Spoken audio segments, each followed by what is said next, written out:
Hi friends, నేను TVR సత్యాన్ని మాట్లాడుతున్నాను. నేను ఈరోజు శ్రీ రామకృష్ణ పరమహంస జీవిత చరిత్రలో పార్ట్ 12లో శ్రీ రామకృష్ణ నిర్యాణం గురించి చెప్తున్నాను. కాశీపూర్ ఉద్యానవన ప్రవేశం శ్రీ రామకృష్ణ లీలా ప్రదర్శనంలో చర్మాంక ప్రారంభం. తన దివ్యోపదేశ మకరందాన్ని ముముక్ష జన సహస్రాలకు వసుకునే ఆ మందారం ఇక ముకులించుకుని పోయే సమయం అయింది.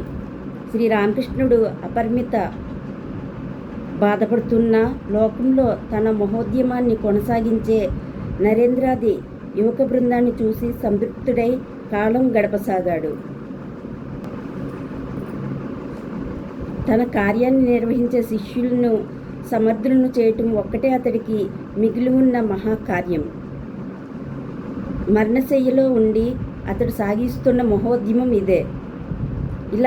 అలాంటి గురువరేణ్యుణ్ణి సేవించడమే భగవద ఆరాధనమని నమ్మి శిష్యులు ఏకంగా నిద్రాహారాలు మానేసి సేవలు చేయసాగారు.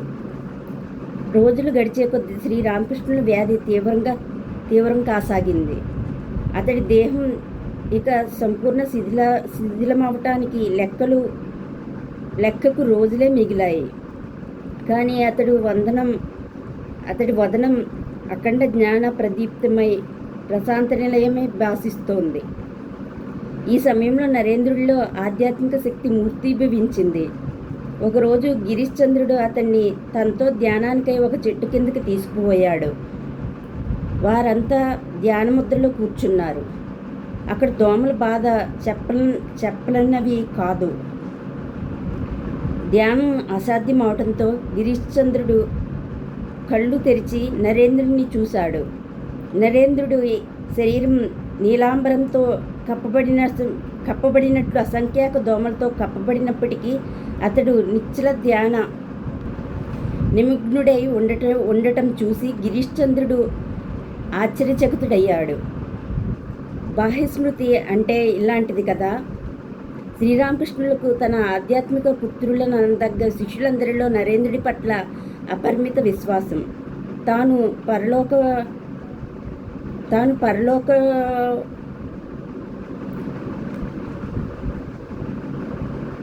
పరలోకానికి వెళ్ళిపోతే వారికి దిక్కెవరని తలిచి నరేంద్రుడు ఉన్నాడు కదా అని ధైర్యం వహించాడు. నరేంద్రుడు ఒకరోజు శ్రీరామకృష్ణుని సమీపించి, మహాశయ, నాకు నిర్వికల్ప సమాధి ఎప్పుడు ప్రసాదిస్తారు? 3-4 రోజుల పర్యంతం ఒకే తీరులో నిర్వికల్ప సమాధి నిమగ్నమవ్వటమే నా అభీష్టం. అహంకారం కోసం మాత్రమే దానిలోంచి బయటకు వస్తాను అన్నాడు. అందుకు శ్రీరామకృష్ణుడు ఇలా జవాబిచ్చాడు, వెర్రివాడా, అంతకంటే ఉత్తమమైన స్థితి ఉందని గ్రహించు. చరాచర ప్రపంచం నువ్వే పరాత్పర అని నువ్వు పాడుతూ ఉంటావే. సరే, మీ కుటుంబానికి కొంత జీవనాధారం కల్పించి రా. సమాధి కంటే ఉత్తమమైన స్థితి ఎప్పుడు పొందుతావులే. నరేంద్రుడి కోరిక విపరీతమైనదిగా భావించకూడదు. సచ్చిదానంద సాగర నిమగ్నుడవటమే కదా సాధకుల అభీష్టం. ముముక్షువులకు ఇంతకంటే మహోన్నత ఆశయం లేదు. సమాధి స్థితే పరమాధిక సాధనలన్నిటికీ పరమావధి, పరాకాష్ట. కానీ నరేంద్రుడు ఇంతకంటే ఉత్తమమైన పురుషార్థాన్ని సాధించటానికై జన్మించాడు. తాను తరించటమే కాక ఇతరులను తరించటమే అతడి జీవితోద్దేశం. నరేంద్ర జీవిత సామ్రాజ్యంలో ముముక్ష జన సహస్రాలు పరమానందం పొందాలి.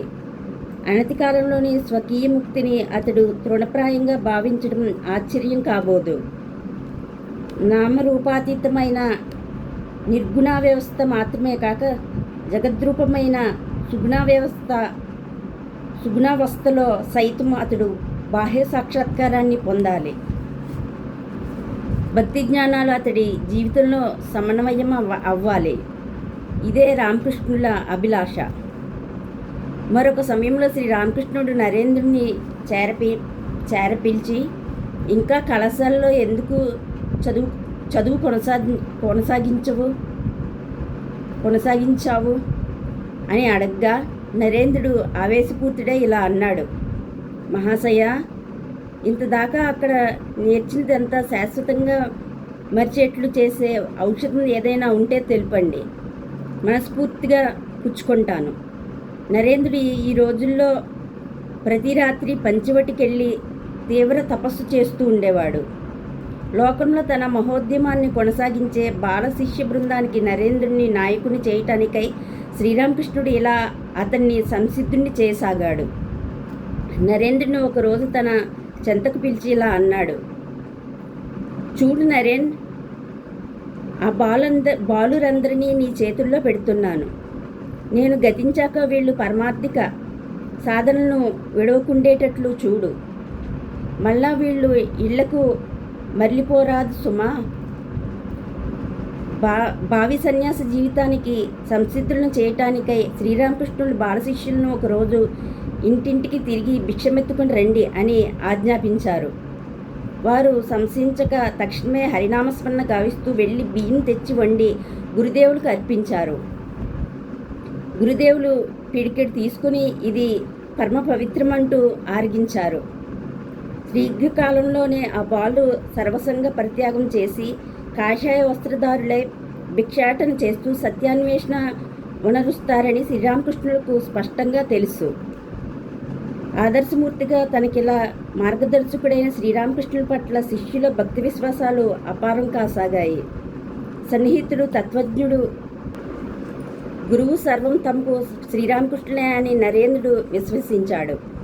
అలాంటి గురుదేవుల అస్వస్థత అతడికి అమిత పరితాప కారణమవటంలో ఆశ్చర్యం ఏమిటి? పండితుడైన శశిధర్ తర్కచూడమని ఒకరోజు శ్రీరామకృష్ణులను సందర్శించి, మహాశయ, సంకల్పం మాత్రమే మీ వంటి సిద్ధపురుషులు ఎలాంటి వ్యాధినైనా నివారించుకోగలరని శాస్త్రాలు చెబుతున్నాయి. కాబట్టి మీ మనోబలంతో వ్యాధిని ఎందుకు నివారించుకోరాదు అని అడిగాడు. శ్రీరామకృష్ణులు వెంటనే ఇలా అన్నారు, నువ్వు మహా విద్వాంసుడివే, అయినా ఇలాంటి అవివేకి ప్రస్తావన చేస్తున్నావు. భగవద్దర్పితమైన నా మనస్సును మళ్ళా తుచ్చకళేబరం మీదకి మరల్చటం ఎలా? పండితుడు శబ్దుడై ఊరుకున్నాడు. అతడు వెళ్ళిపోయాక నరేంద్రుడు మరికొందరు శిష్యులు తమ కోసమైన వ్యాధిని నయం చేసుకోమని గురుదేవులను ప్రార్థించారు. అంతలా తల్లి సంకల్పమని అతడెంత చెప్పినా నరేంద్రుడు వినకపోవడంతో చివరకు వారి కోరికను తల్లికి నివేదింప అంగీకరించాడు. కొంతసేపు అయ్యాక శ్రీరామకృష్ణుడు నరేంద్రుడితో ఇలా అన్నారు, నరేంద్ర, విను, నేను ఆమెకు చెప్పాను. కంఠాన్ని చూపించి వ్రణబాధతో నేనేమీ లేకున్నానని కాస్త తినేట్లు అనుగ్రహించు అని కోరాను. అందుకు ఆమె, ఎందుకు అందరి నోళ్ల గుండా నువ్వు భుజించడం లేదా అంది. సిగ్గుతో నేనిక మాట్లాడలేకపోయాను. గురువచనాలను విన్న నరేంద్రుడు నిశ్చేష్టుడయ్యాడు. ఆహా, ఏం శరీర విస్మృతి, ఏం అద్వైత తత్వానుభవం! తన గురుదేవుడి అపరోక్షానుభూతి నిరూపమానమని నరేంద్రుడు నాడు గ్రహించాడు. ధ్యానం నరేంద్రుడికి సుస్థిరాభ్యాసం అవుతోంది. దివ్యశక్తులు కలుగసాగాయి. స్పర్శ మాత్రాన్ని తన దివ్యానుభూతి ఇతరులకు ప్రసాదించే సమర్థుడయ్యాడు. నరేంద్రుడు ఒకరోజు ధ్యానస్థితుడై ఉండి, నన్ను స్పృశించు అని సోదర శిష్యుడైన కాశీప్రసాద్ చంద్రుడు అంటే అభేదానంద స్వామితో చెప్పాడు. కాళీప్రసాదుడు అలా చేయగానే విద్యుద్యంత్రాన్ని తాకితే శరీరం ఎలా కంపిస్తుందో అలాగే మహా అద్భుత రీతిలో అతడి శరీరం కంపించింది. తర్వాత అతడు ధ్యానస్థితుడై సంపూర్ణంగా బాహ్య స్మృతి రహితుడయ్యాడు. ఇదంతా నరేంద్రుడి స్పర్శ ప్రభావమని శిష్యులు గ్రహించారు. శ్రీరామకృష్ణులు ఈ ఉదాంతాన్ని దివ్యదృష్టితో ఎరిగి నరేంద్రుని ఇలా మందలించారు. నరేన్, తగినంత సముపార్జించటానికి మునిపే ఇలా నీ శక్తిని క్షీణింపచేసుకుంటున్నావే. చాలా కాలం నుంచి ఒక ప్రత్యేక మార్గాన్ని అవలంబించుస్తున్న ఆ బాలుడి దృక్పథాన్ని మరల్చావు. దానివల్ల అతడికి ఎంత హాని చేసావో గ్రహించావా? కానివ్వు, ఇక ఎన్నడూ ఇలా చేయవద్దు.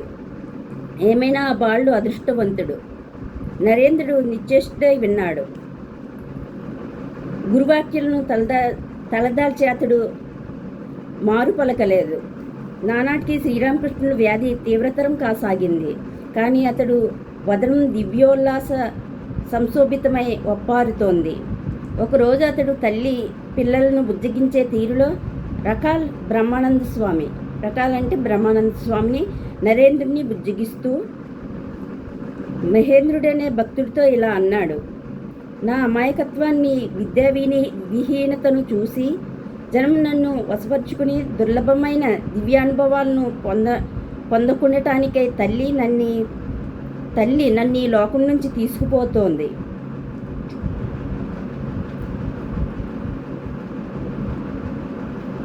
నా అమాయకత్వాన్ని, విహీనతను చూసి జనం నన్ను వశపరుచుకుని దుర్లభమైన దివ్యానుభవాలను పొందకుండటానికై తల్లి నన్ను ఈ లోకం నుంచి తీసుకుపోతోంది.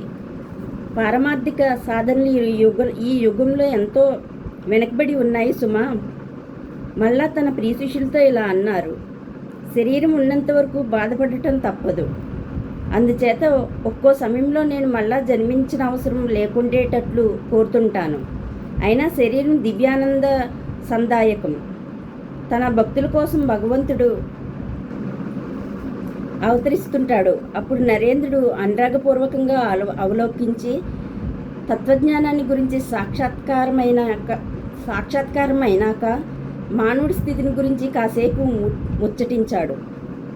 సంసారాన్ని పరిత్యజించాలా అని నరేంద్రుడు ప్రశ్నించగా, అంతా బ్రహ్మమయమని కనుగొన్న వ్యక్తికి కుటుంబాధికాలైన అనన్య విషయాలు ఎలా కనబడతాయి అంటూ మళ్ళా సర్వం ఇందుండే వెలువడిందని నాకు ఇప్పుడు కనబడుతోంది.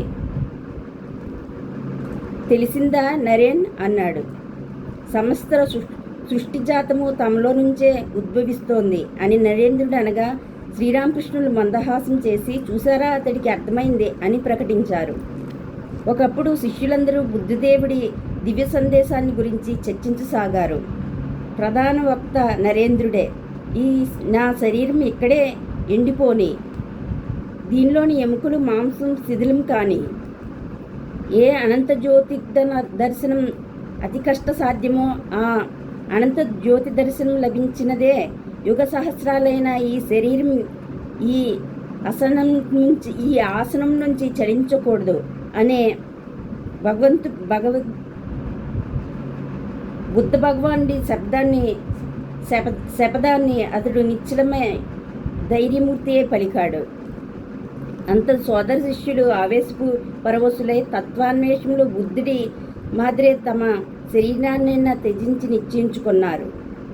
నరేంద్రుడు అంతటా తారకుణ్ణి అంటే శివానంద స్వామిని కాళీప్రసాద్ను తీసుకుని రహస్యంగా బుద్ధగయకు వెళ్ళాడు. అక్కడ 3-4 రోజులు మహోన్నత ధ్యానంలో గడిపి తిరిగి వాళ్ళు కాశీపూర్ ఉద్యానవనానికి వచ్చారు. శిష్యులను చూసి సంతోషించి శ్రీరామకృష్ణుడు బుద్ధుడి తత్వాన్ని గురించి నరేంద్రుడిని ప్రశ్నించాడు. బుద్ధుడు అవాజ్మానస గోచరమైన తన దివ్యానుభూతి ఇలాంటిదని ప్రకటించినందున జనం అతడు నాస్తికుడని పేర్కొంటారని నరేంద్రుడు అనగా శ్రీరామకృష్ణుడు అది యథార్థమని ఒక్కాణించారు. శ్రీరామకృష్ణుల జీవితంలో మిగిలిన రోజులు శిష్యులకు చిరస్మరణీయమైన రోజులు. ఒకరోజు పెద్ద గోపాలుడు అంటే అద్వైతానంద స్వామి అనే శిష్యుడు సన్యాసులకు పంచిపెట్టమని కొన్ని కాషాయంబరాలను రుద్రాక్షమాలను శ్రీరామకృష్ణులకు అర్పించాడు. అప్పుడు శ్రీరామకృష్ణులు ఇలా అన్నారు: చూడు, ఈ బాలురు వైరాగ్య ప్రపూర్ణులు. వీరిని మించిన సన్యాసులు ఈ లోకంలో ఎక్కడా నీకు కనిపించరు. ఆ కాషాయ వస్త్రాలను రుద్రాక్షమాలను ఆ బాలురకు పంచిపెట్టు. భావి శ్రీరామకృష్ణ మఠ ప్రదీపకులైన ఆ బాలురును పిలిచి గురుదేవుడు వారికి సన్యాస దీక్ష వసుగాడు. తమ మనోభీష్టం నెరవేరినందుకై శిష్యులు పరమానంద భరితులైనారు. అనేక జన్మార్జిత ఫలమైన నిర్వికల్ప సమాధి నరేంద్రుడికి ఈ సమయంలోనే సిద్ధించింది. సచ్చిదానంద సాగరంలో తేలియాడాలని నరేంద్రుడు పరితపిస్తున్నాడు. అందుకే శ్రీరామకృష్ణులను అనేకసార్లు ప్రార్థించాడు. ధ్యాన నిమగ్నుడై ఉండగా నరేంద్రుడు ఒక రోజు అకస్మాత్తుగా తన వెనుక భాగంలో ఒక దివ్యజ్యోతిని కాంచాడు. అది క్రమంగా విజృంభించసాగింది. నరేంద్రుడు ఆ కాంతి పుంజంలో మునిగిపోయాడు. అప్పుడు అతడి మనోస్థితి ఎలాంటిదో వర్ణించడం ఎవరితరం? నరేంద్రుడు ధ్యానిస్తుండిన గదిలో పెద్ద గోపాళ్ళు తప్ప వేరెవరూ లేరు. అక్కడ ప్రశాంతి రాజ్యమేలుతోంది. అప్పుడు హఠాత్తుగా అన్నా గోపాల గోపాల, నా శరీరం ఏమైంది అంటూ ఉన్న నరేంద్ర కంఠధ్వని విని గోపాలుడు, నరేన్ ఏమిటిది, ఇది నీ శరీరం కాదా అన్నాడు. నరేంద్రుడి శరీరం బిర్రబిగుసుకొని పోయి ఉంది. గోపాలుడు భయభ్రాంతుడై శ్రీరామకృష్ణుల వద్దకు వెళ్ళగా అతడు ప్రశాంతంగా ఇలా పలికాడు. అతడిని కొంతసేపు అలాగే ఉండనివ్వు. అందుకోసం అతడు నన్ను చాలా కాలం వేధించాడు. జామురాత్రి అయ్యే వరకు నరేంద్రుడు నిర్వికల్ప సమాధిలో ఉండిపోయాడు. తర్వాత క్రమంగా బాహ్యస్మృతి కలగసాగింది. శిష్యులు అతన్ని పరివేష్టించి ఉన్నారు. శాంతి సాగరోత్తుంగ తరంగాల్లో ఓళ్లాడినట్టు అతడికి గోచరించసాగింది. అతడి వదనం అనిర్విచ్యానందాన్ని వెలుగెక్కుతోంది. బ్రహ్మం ఒక్కటే సమస్త సమన్వయ సూత్రమని నరేంద్రుడు స్పష్టంగా గ్రహించాడు. ఒక్కటే సమస్త సమన్వయ సూత్రమని నరేంద్రుడు స్పష్టంగా గ్రహించాడు. శ్రీరామకృష్ణుల వద్దకెళ్ళగానే నరేంద్రుడి కళ్ళను చూసి అతడిలా అన్నారు. తల్లి నీకిప్పుడు సర్వాన్ని చూపించింది కదా. ధనం పెట్టెలో పెట్టి తాళం వేసేట్లు నీ ఈ దివ్యానుభవం తాళం వేయబడుతుంది. ఆ తాళం చెవి నా చేతిలో ఉంటుంది. నువ్వు నెరవేర్చవలసిన కార్యం ఉంది. ఆ కార్యాన్ని నెరవేర్చాక ఆ ధనపేటిక మళ్ళా తెరవబడుతుంది. ఇప్పటి మాదిరి అప్పుడు నీకు సమస్తం తెలుస్తుంది. కొంతకాలం వరకు శరీర విషయంలో జాగరూకుడివై ఉండు. ఆహార విషయంలోనూ మిత్రుల విషయంలోనూ ఎంతో విచక్షణతో వెలుగు. అంతేగాక శిష్యులతో ఇలా అన్నారు. నరేంద్రుడు ఇచ్ఛామరణం పొందుతాడు. తానెవరో ఎరిగిన మరుక్షణం అతడు శరీరంలో నిలవడానికి ఇష్టపడడు. తన మానసిక ఆధ్యాత్మిక శక్తులతో నరేంద్రుడు లోకాన్ని అలల్లాడించే సమయం వస్తుంది. ఆ దివ్యానుభవం అతడికి మరుగుపడేట్లు చేయమని తల్లిని ప్రార్థించాను నేను అని శ్రీరామకృష్ణులు అన్నారు. అతడి వల్ల కాగల కార్యం ఎంతో ఉంది. కానీ ఈ తెర చాలా పలుచుదవటంతో తలపోసినంతనే ఛేదించుకొని నరేంద్రుడు విముక్తి కాగలడు.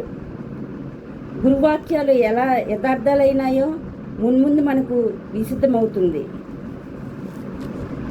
శ్రీరామకృష్ణ నిర్యాణ సమయం ఆసన్నమైంది. ముఖ్యజన మార్గదర్శకమైన ఆ దివ్యజన ప్రదీపం మినుకుమంటోంది. అమిత బాధ పొందుతూ శ్రీరామకృష్ణుడు నరేంద్రుని దగ్గరకు రావించి ఇతరులకు నరేంద్రుడు బోధిస్తాడు అని ఒక కాగితం మీద రాసి ఇచ్చారు.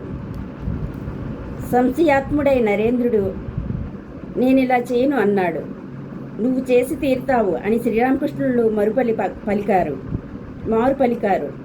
మరొక మారు నా యోగసిద్ధులన్నీ కొద్ది కాలంలోనే నీ ద్వారా వ్యక్తమవుతాయి అన్నారు.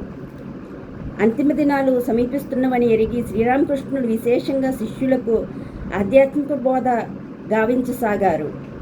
ప్రధాన శిష్యుడైన నరేంద్రుడి పట్ల ప్రత్యేక శ్రద్ధ పూని ప్రతిరోజు అతన్ని తన వద్దకు పిలిచి ముందుగా తాను శిష్యులను ఎలా ఐక్యసూత్రబద్ధులను చేయాలో, సన్యాస జీవితానికి కావలసిన శక్తి సామర్థ్యాలు ఎలా అలవర్చుకోవాలో, వారిని ఎలా ప్రేమించి ఆదరించాలో ఇత్యాది విషయాలను ఏకాంతంలో రోజుకు 2-3 గంటల సేపు బోధించసాగారు.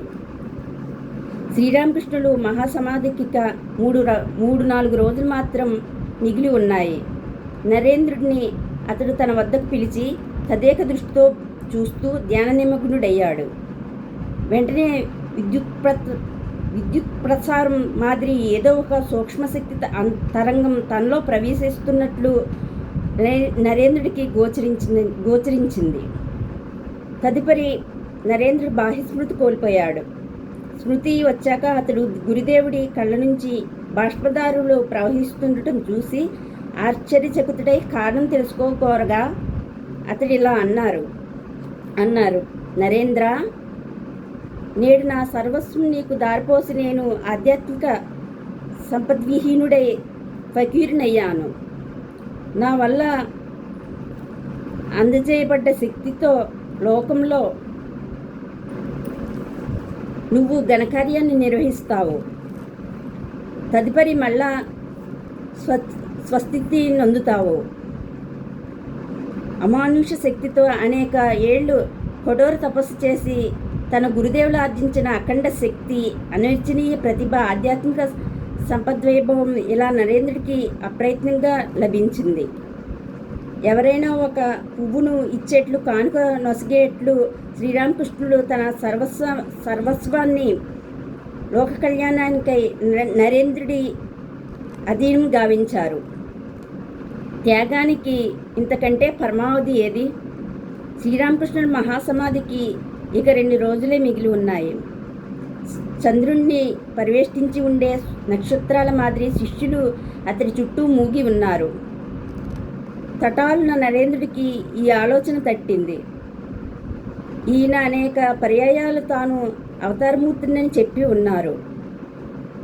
శరీర బాధతో, మరణయాతనతో దుర్భరమైన ఈ స్థితిలో కూడా తాను అవతారమూర్తినే అని చెబితే నమ్మగలను. తక్షణమే శ్రీరామకృష్ణులు అతడి కేసి తిరిగి తన యావచ్చక్తిని కూడగట్టుకుని స్పష్టంగా ఇలా పలికారు, తండ్రి, నీకు ఇంకా సంశయం తీరలేదా? విను, ఎప్పుడు రాముడో ఎవడు కృష్ణుడో, ఎవడు రాముడో ఎవడు కృష్ణుడో అతడే ఈ శరీరంలో రామకృష్ణుడు. కానీ నీ వేదాంత ప్రకారం కాదు సుమా. శ్రీరామకృష్ణులు సాక్షాత్తు భగవద్వతారమూర్తి అనటానికి అనేక నిదర్శనాలను కళ్ళారా చూసి క్షణకాలమైన సంశయించినందుకై నరేంద్రుడు లజ్జావనత వదనుడయ్యాడు. అంతిమ దినాలు శ్రీరామకృష్ణుల శిష్యులకు అతిశోకమయాలైనవి. లోకంలో తామిక దారి తెన్నుగాక తండ్రి లేని బిడ్డలమైపోతామనే విచారం వారికి దుర్భరమైంది. శ్రీరామకృష్ణులు అపరిమితమైన శారీరక బాధలను పడుతున్న నరేంద్రుడిని చేరపిలిచి తన చర్మోపదేశాన్ని వసుగాడు. తర్వాత 3 సార్లు కాళిని స్మరించి శ్రావణకృష్ణ పాడ్యమి బుధవారం రాత్రి దాదాపు 1 గంటకు 1886వ సంవత్సరం ఆగస్టు 16వ తేదీ శ్రీరామకృష్ణులు అఖండ సచ్చిదానందమయ పరబ్రహ్మం పొందారు. కాశీ పురోద్యాన గృహం దుఃఖనిలయమైంది. దిక్కులేని వారి మాదిరి, తండ్రి లేని బిడ్డల మాదిరి దీనిలై శిష్యులు విలిపించసాగారు. అఖండ అనురాగ పూరితాలైన అతడి పలుకులు ఆలకించే యోగం ఇక లేకపోయిందే. బ్రహ్మానంద బాసురాలైన ఆ దివ్య నేత్రాలిక కడసారి మూతపడిపోయాయి. ముముక్ష జన సహస్రాలకు జ్ఞానదానం అనొచ్చే ఆ నోరు ముక్తిబద్ధమైందే. ఇక వారికి దిక్కు ఎవరు? ఇక నరేంద్రుని మనసరా ప్రేమించి మహోపదేశాలు ఒసగేవారెవరు? శ్రీరామకృష్ణులు పరున్న శయ్యను బయటకు తీసుకువచ్చి శిష్యులు అతడి శరీరాన్ని కాషాయంబరాచ్ఛాదనం గావించి పుష్పచందనాలతో అలంకరించి భజన చేస్తూ గురుదేవుడి భౌతిక శరీరాన్ని సమీపంలో ఉన్న బారానగరంలోని శ్మశాన వాటికకు కొనిపోయారు. ఒకరి తర్వాత ఒకరు అందరూ గురుదేవుడి శరీరాన్ని తమ భుజాల మీద మోసారు. గురుభక్తులందరూ వచ్చి సాష్టాంగ వందనాలు చేశారు. తర్వాత సుగంధ ద్రవ్యాలతోనూ ఆజ్యంతోనూ శ్రీరామకృష్ణుల భౌతికాయం అగ్నికి ఆహుతి చేయబడింది. నిజానికి శ్రీరామకృష్ణులు మరణించారా? ఆత్మజ్ఞాన స్వరూపుడే అమృతం గ్రోలిన అతడు మరణించటం ఎలా? ఎవరి పవిత్ర జీవితం, ఎవరి పవిత్ర మూర్తిమత్వం ఎవరి పవిత్ర నామం సమస్త శాస్త్రార్థ సంగ్రహమై ముముక్షుజన మార్గదర్శకమై విశ్వకళ్యాణ హేతుభూతమై విరాజిల్లుతుందో అలాంటి శ్రీరామకృష్ణులు భౌతిక శరీరాన్ని చాలించినంత మాత్రాన మరణించాడనటం చెల్లుతుందా? శరీరంలో ఉన్నా లేకున్నా శ్రీరామకృష్ణులు తమ అంతరాత్మ కారా? ఇలాంటి భావ పరంపరలతో శిష్యులు పరితాపం ఉపశమించగా అపూర్వమైన ప్రశాంతి భాషించింది. శ్రీరామకృష్ణులు దద్గ శరీర విశేషాన్ని ఒక పాత్రలో సేకరించారు. జయ శ్రీరామకృష్ణ గురుదేవ అని ఘోషిస్తూ సోదర శిష్య గణంతో కూడి నరేంద్రుడు కాశీపురోద్యాన గృహానికి మరలాడు. ఓకే ఫ్రెండ్స్, శ్రీ వివేకానంద జీవిత చరిత్రలో శ్రీ రామకృష్ణ పరమహంస గురించి చెప్పాను. శ్రీ వివేకానంద జీవిత చరిత్రలో పార్ట్ 12 అయింది. నెక్స్ట్ పార్ట్ 13లో బారానగర్ మఠం గురించి చెప్తాను. నేను చెప్తున్న శ్రీ వివేకానంద జీవిత చరిత్రలో ఏమైనా మిస్టేక్స్ ఉంటే దయచేసి క్షమించండి నన్ను. నేను చెప్తున్న శ్రీ వివేకానంద జీవిత చరిత్ర మీకు నచ్చినట్లయితే లైక్ చేయండి, షేర్ చేయండి, సబ్స్క్రైబ్ చేయండి. నా ఛానల్ పేరు Venkatatadi. Okay friends, thank you, bye.